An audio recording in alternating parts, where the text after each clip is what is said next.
नको रे मना क्रोध हा खेदकारी, नको रे मना काम नाना विकारी, नको रे मना सर्वदा अंगीकारू, नको रे मना मत्सरू दंभ बारू। समर्थ स्वामी रामदास।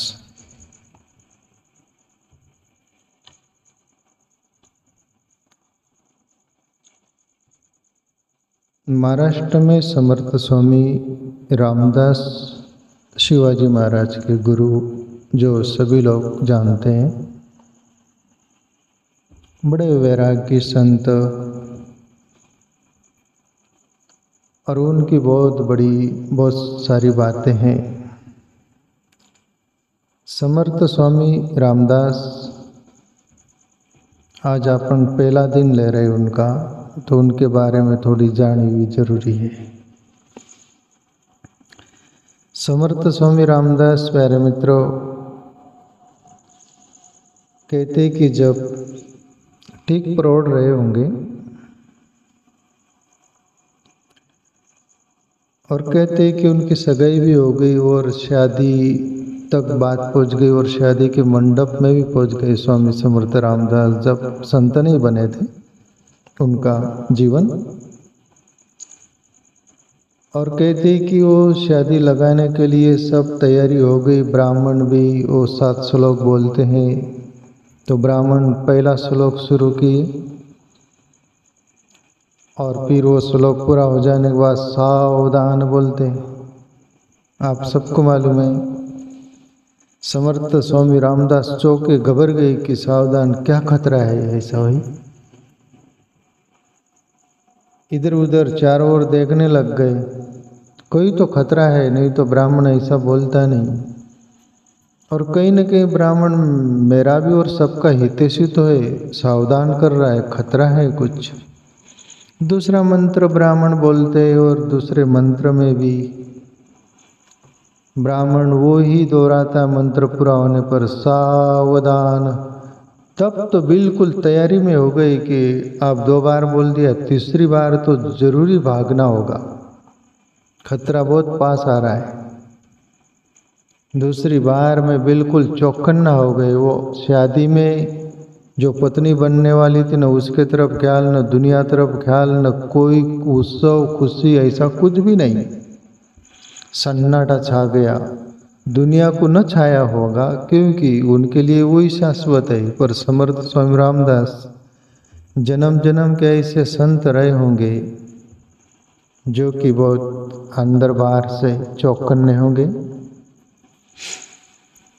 तीसरा मंत्र ब्राह्मण बोलता है और तीसरी बार और बोलता है कि सावधान। तब तो बस आव न देखे ताव समर्थ रामदास ऐसे भागे, लोग भी उनके पीछे भागे, पर समर्थ स्वामी रामदास का भागना किसी को बाज आना नहीं, ऐसा भागना। आप जब आप में बल भी ना हो पर कोई खतरा है आपकी जान को, आप निर्बल भी हो शरीर से, पर आपके पीछे कोई बंदूक खड़ा कर दे कि मार डालना है, और बंदूक देख के आप ऐसे भागोगे, आप में ताकत कहाँ से आ जाएंगे उसका कोई पता नहीं। और समर्थ स्वामी रामदास बस भागे सो भागे। ऐसी गुफा में घुसे जंगल में, तो कहते कि 6 महीने कुछ ऐसे निकले नहीं, निकले होंगे भोजन वगैरह कुछ फल फूल खाने के लिए, पर तब से तो घबर गए वो भी इस दुनिया में आप जाना नहीं। परमात्मा ने बचाया है, ब्राह्मण अपना हितैषीता सावधान किया और खतरा मोल लेना नहीं, दुनिया से बचकर रहना, और ये शादी जाए बाढ़ में, मतलब चूल्हे में। तब से संत बन गए पीर, प्रभु भजन करते, ध्यान करते, आत्मचिंतन करते और लंगोटी पर रहते, ब्रह्मदंडी अवधूत की तरह त्यागी महापुरुष। शिवाजी महाराज इतने धनवान संपन्न राजा थे, फिर भी उनकी कोई सेवा चाकरी कबूल नहीं करते थे। वो शिवाजी से बोलते थे कि बस मैं जो कहूँ सत्य उसको स्वीकार करना और उस पद चिन्ह पर चलना, मुझे कोई तेरी सेवा नहीं चाहिए, धन नहीं चाहिए, कुछ भी नहीं चाहिए। सच्चा संत तो यही होता है, तुमसे कोई स्वार्थ नहीं रहता, एक ही स्वार्थ रहता है उनका, तुम अपना आत्म उद्धार कर लो, अपना आत्म कल्याण कर लो। सत्य की राह ही उनका जीवन होता है प्यारे मित्रों, न कि कोई स्वार्थ। ऐसे समर्थ स्वामी रामदास अनेक बात है उनकी, पर मैं प्रारंभिक सूत्र ले रहा हूँ तो आपको उनका परिचय भी जरूरी है। आगे ये सूत्र में क्या बोल रहे हो, ये 6वां सूत्र है ये केक, पर मैं सबसे पहले 6वां सूत्र लेना चाहा। नकोरे मना क्रोध हा खेतकारी। प्यारे मित्रों, एक एक पार्ट का उल्लेख समर्थ स्वामी रामदास करेंगे जो हमारे जीवन में रहते हैं। नकोरे मना क्रोध हा खेतकारी, बोले क्रोध सदा खेतकारी है। प्रभु श्री कृष्ण गीता में क्रोध के बारे में बहुत बोले, क्रोध आत्मा विमूढ़ा। अर्जुन, जब क्रोध मनुष्य पर सवार हो जाता है तो मनुष्य एक पागल कुत्ते की तरह हो जाता है, कुछ नहीं सोचता उसको।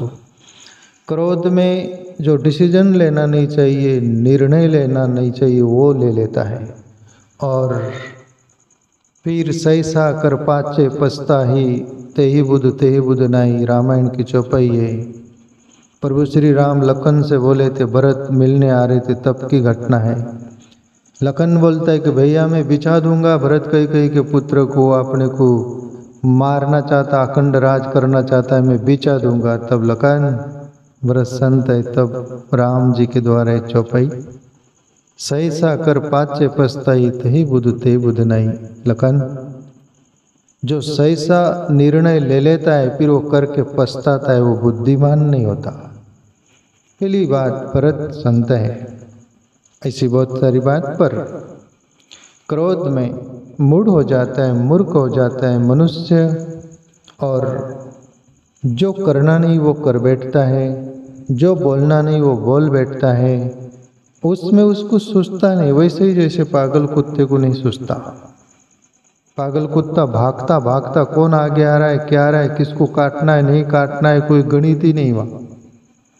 ऐसे ही क्रोध में विमूढ़ हो जाता है। इसलिए समर्थ स्वामी रामदास बोल रहे हैं, नकोरे मना क्रोध हा खेदकारी। हे मन, तो क्रोध के वश मत होना। क्रोध से किसी का भला नहीं हुआ। क्रोध को तू परिवर्तन कर देना, क्रोध को करुणा में बदल देना। क्रोध प्लस करुणा होता है। क्रोध बुरा नहीं, परमात्मा ने जो भी हमारे अंदर तत्व डाले हैं, परमात्मा ने जब डाले और परमात्मा की रचना है वो बना है, वो गलत हो ही नहीं सकता। हमारी कमजोरी के कारण हम भले को भी कभी गलत बोल देते हैं। जिस मनुष्य में क्रोध नहीं होता उसको महापुरुष बोलते वो गोबर गणेश है।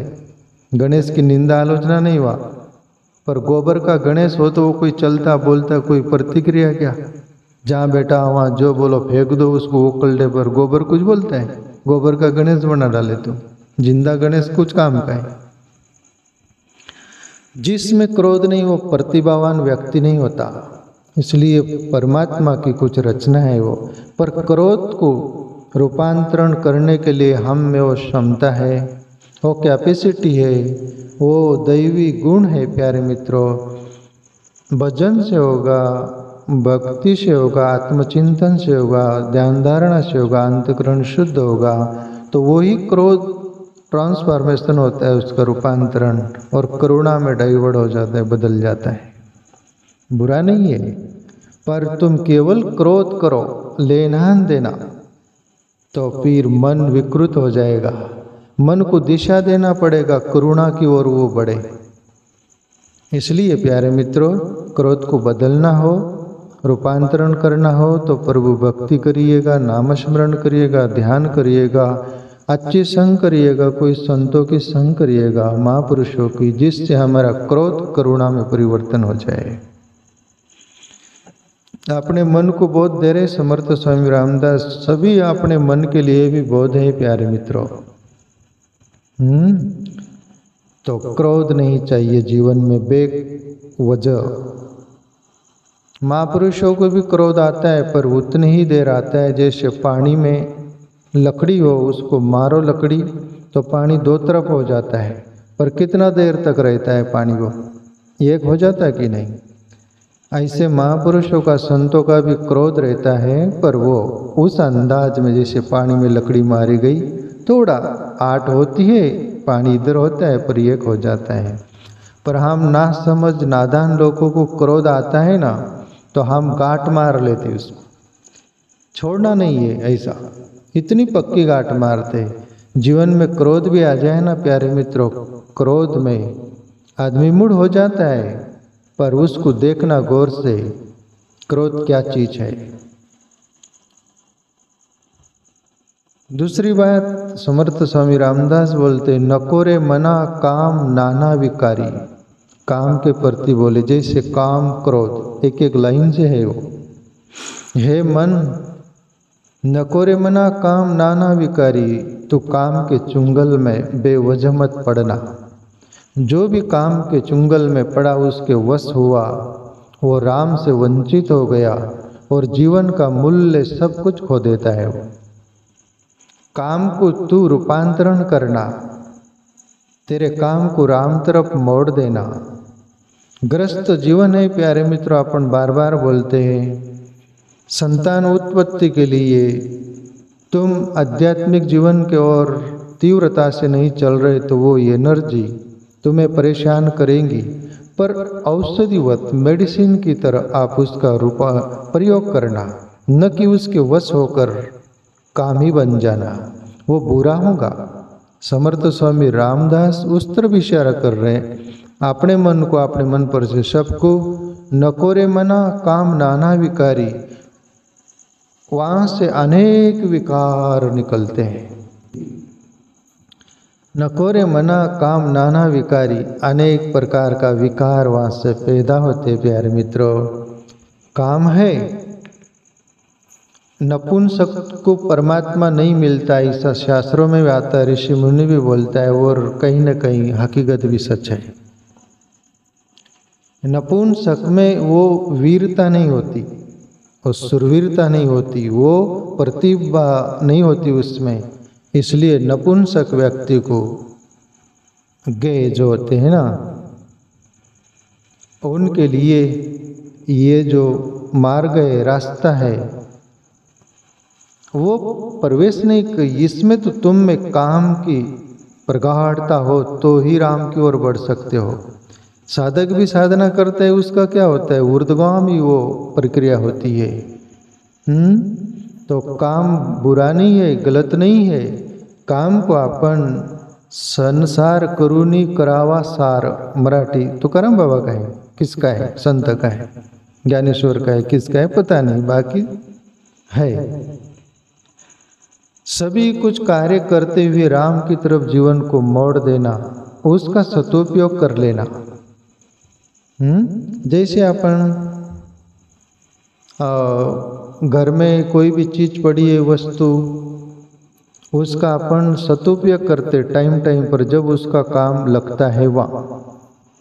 जब काम नहीं लगता तो पड़ी रहती वो कोई व्यर्थ नहीं, गलत नहीं, पर पड़ी है जब काम में ले लो।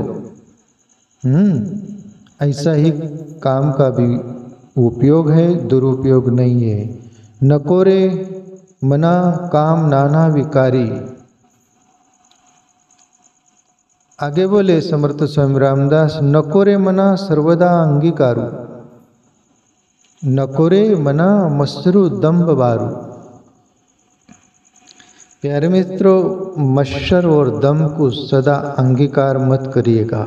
समर्थ स्वामी रामदास इशारा करते हैं। अभी मत्सर क्या होता है और दंभ क्या होता है उस पर अपन सुनेंगे। नकोरे मना सर्वदा अंगीकारू, नकोरे मना मत्सरु दंभ बारू। प्यारे मित्रों, मत्सर यानी दूसरों से जलन, दंभ यानी हम जो है नहीं वो दुनिया को बताना, वो एक्शन करना, उसको दंभ बोलते हैं। अब ये दोनों चीज पाखंड पर, दंभ पाखंड बनाती है व्यक्ति को, और मत्सर अपने को मिटाता है। दूसरों को भी हानि पहुंचाता है, खुद को भी बर्बादी करवाता है। मत्सर यानी दूसरों से जलन। जैसे मोमबत्ती होती है, मोमबत्ती जलती है, प्रकाश होता है, उसको अभिमान भी आता है कि मैं किसी को प्रकाश दे रही हूँ, पर उसके नीचे अंधेरा वो देखती ही क्या हो। और तीसरी बहुत बड़ी हानि वो देखती ही क्या कि मैं जल रही हूँ, और वो जलते जलते जलते नीचे पिंदे तक आ जाता है मामला, और खलास हो जाता। मोमबत्ती जली थी, उसका अस्तित्व भी नहीं रहता क्या? पर वो जब थी मौजूद तब कितना अहंकार था। ऐसा ही मच्छर जलते रहता है। मच्छर जैसे आपने मकान बना लिया तो मैं मच्छर करूँ, जलूँ कि उसने क्यों बनाया, कैसे बनाया, यहाँ से चुरा के पैसे लाया हूँगा, डाका मार के लाया हूँगा, कुछ भी। तुम्हारे बच्चे को नौकरी लग गई तो क्या नौकरी लग गई, छल कपट से बन गई, नौकरी में आगे चले गए। अरे उसका ये भला हो गया, अरे क्या भला हो गया, 2 नंबर से भला हो गया, वो क्या टिकने वाला है, रहने वाला, कुछ भी उठपटांग। जलन वाले लोग क्या करते हैं, और जलने वाले का कभी किसी का भला नहीं होता। जलने वाले खुद ब खुद जल जाते हैं। मुद्दल लाख बुरा चाहे तो भी क्या होता है, शेर है, मुद्दल लाख बुरा चाहे तो भी क्या होता है, होता वही जो खुदा मंजूर होता है। परमात्मा को, खुदा को जो मंजूर होता है वही होता है। पर तुम ना कारण जले, और जलकर कोई फायदा नहीं हुआ, तुम्हारा मिटा सब कुछ। मत्सर हमें जलन होती है और हम दूसरों से जलकर हमारा कैसे नाश कर बैठते हैं, हमारा कैसे अस्तित्व मिटा बैठते हैं, और हमारी कैसी बर्बादी हो जाती है। मैं एक छोटा सा दृष्टांत लेना चाहूँ ये मच्छर पर, जो आपको समझ में आएगा। एक बादशाह के वहाँ पर वजीर और कारिंदा नाम का एक व्यक्ति रहा करता था। वजीर तो रहता ही मंत्री यानी, पर एक कारिंदा वो वजीर का मित्र भी था, उसके साथ रहता था। दोनों बादशाह के वहाँ रहते थे। तो कहते हैं कि साथ साथ रहते तो दोनों के लड़के थे, बच्चे थे, दोनों कोई भी लड़के बराबरी के थे, और दोनों के लड़के मित्र बन गए थे। पढ़ाई करते, खेलते, जो भी कार्य करते उसमें मित्र जैसे रहते दोनों। और हुआ ऐसा, वजीर का वो कारिंदा जो लड़का था ना, कारिंदा का, उसका दोस्त का, वजीर के साथ रहने वाला, वजीर की एक एक बात माना करता था वो। वजीर की ही नहीं पर बादशाह को भी संतान नहीं थी, वो निपुत्र था। तो कारिंदा के लड़के से बादशाह बहुत प्रेम करता था, और कारिंदा का लड़के को राजमहल में आने के लिए, राजा के पास आने के लिए कभी रोकथाम नहीं थी। पर वजीर के लड़के को राजा भी प्रेम नहीं करता था, बादशाह, उसके प्रति कोई अपनापन ही नहीं था। और ये वजीर को जलन हुआ, यानी मच्छर पैदा हुआ। मच्छर हुआ तो वजीर सोचता है कि ये कारिंदा का लड़का जो है, इसको राजा इतना प्रेम करता है, तो फिर ये वजीर वो कारिंदा से भी जलने लग गए, उसके लड़के से भी जलने लग गया, और आगे जलते जलते इतनी आग पकड़ती है। वजीर सोचता है कि बादशाह को तो पुत्र नहीं, पर ये कारिंदा के लड़के को उत्तराधिकारी बनाकर अपना दत्तक पुत्र जैसा लेकर उसको ये राज्य न सौंप दे, जो कि मेरे लड़के को राज्य मिलना चाहिए, ये कारिंदा के लड़के को नहीं मिलना चाहिए। जलन में देखो क्या सोचता है आदमी। और अब मुझे कुछ करना पड़ेगा। हमारे अंदर मास्टर है जो समर्थ स्वामी रामदास बोल रहे, जलन बहुत वेग पकड़ती ना, तो हम बर्बादी का रास्ता कैसे पकड़ते हैं। और वजीर सोचते हैं कि कारिंदा का लड़के को मौत के घाट उतार देना चाहिए, तो राजा भी अपने पुत्र के साथ मैत्री रखेगा, अपनापन रखेगा। बादशाह मर गए तो अपना ही लड़का राजा बनेगा। और देखो आदमी की बुद्धि खराब होती, मति गति खराब होती।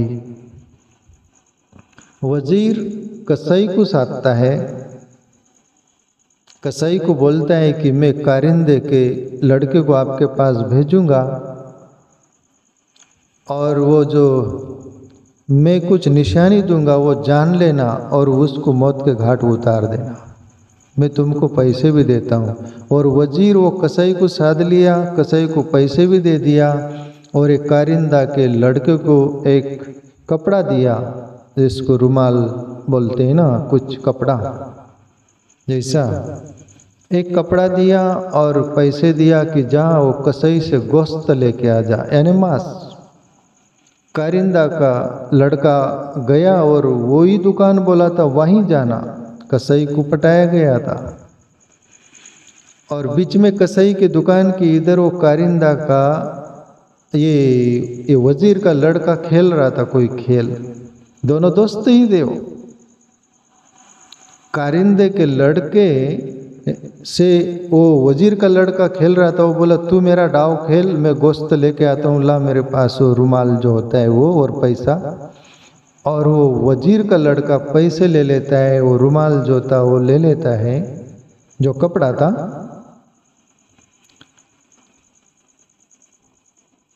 और कसाई के वहाँ पहुँचता है, ये कारिंदा का लड़का खेलने लग गया उसका डाव, और वो वजीर का लड़का बोल गया था कि तू खेल खेल लेना, मैं गोश्त ले जाऊंगा और दे दूंगा घर, मैं मेरे घर चला जाऊंगा, तू तेरे घर चला जाना। कहते कि वो गया, कसाई ने वो कपड़ा देखा और लड़का देखा इसको मौत के घाट उतारना, और वो उस लड़के को आग का भट्टा जला रखा तो उसमें फेंक दिया वो कसाई और मार डाला। और एक कारिंदा का लड़का उसके बदले खेल खेल कर रास्ते आ रहा था। जब वजीर राजमहल से आ रहा था, रास्ते में दिखा तो ये कारिंदा का लड़का चाचा बोलता था उसको, कहते हैं कि चाचा भैया घर आ गए। और वजीर की जो हालत गंभीर हुई है कि आज मेरा लड़का मारे गया, मैं तो पूरी निशानी वो सब कुछ। और ये लड़का वो बोला कारिंदा का कि मैं उसको वो कपड़ा भी दे दिया था, पैसे भी दे दिया था, दुकान का नाम भी बता दिया था। आ गया वो चाचा घर, ढीला हो गया वजीर, और वजीर का लड़का मारा गया और कारिंदा का बच गया। ये घटना या कहानी समाप्त तो होती है, पर यह घटना कहाँ से घटी? मात्सर्य से, जलन से। वजीर जला, खुद के लड़के को मौत के घाट उतार दिया, मात्सर्य जलन। तो प्यारे मित्रों, समर्थ स्वामी रामदास बोल रहे, नकोरे मना मत्सरू, मत्सर मत करो, दूसरों से जलो मत। जरूर दूसरों का गुण ले लो, उसमें गुण है ना, तो गुण ग्रहीता बनकर आगे बढ़ो। जलने से, मत्सर करने से किसको कुछ नहीं मिला। समर्थ स्वामी रामदास बोल रहे। दूसरी बात, दंभ। प्यारे मित्रों, दंभ जो होता है ना, उसको बोलते तुम अंदर जो नहीं है वो बाहर बताना, अंदर कुछ बाहर कुछ। बगल में छुरी, कैसा है वो? और कुछ है इसके आगे? हाँ, यानी ये बगल में छुरी नहीं, राम मुंह में राम, बगल में छुरी। पटेल तेरी गाय कैसी मरी। मुंह में राम, बगल में छुरी, पटेल तेरी गाय कैसे मरी। मुंह में से तो राम राम बोलते हो, पर बगल में छुरी रखते हो और बोलते हो तेरी गाय कैसी मरी, तू ही मारा। तो मत्सर वो और ये दंभ। प्यारे मित्रों, तुम अंदर से जो हो तथा वैसा जीने का। तुम चोर हो तो चोर जीने का, तुम शाव हो तो शाव जीने का, तुम मूर्ख हो तो मूर्ख जैसे जीने का, तुम जो भी हो वैसा जीने का, दंभ नहीं करने का। वरना नकल करने को अक्ल चाहिए, वरना शक्ल बदल जाती है, तुम्हारा कुछ वजूद मिट जाएगा। तो बस ये एक ही सूत्र लेते हैं, ठीक है? ओके।